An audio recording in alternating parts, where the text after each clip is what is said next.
Let's do a little walk in Berryville.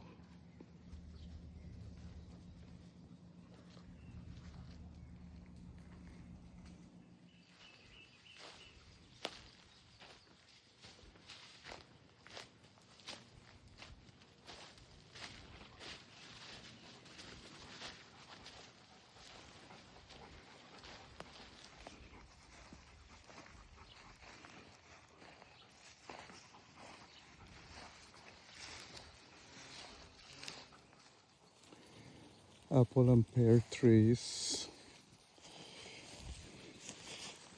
And there is Foxface taking her walk. And there is a row of red maples all along the road. About 100 of them, 120 of these maples. Now they're like 20 feet tall. They used to be little saplings a few years back.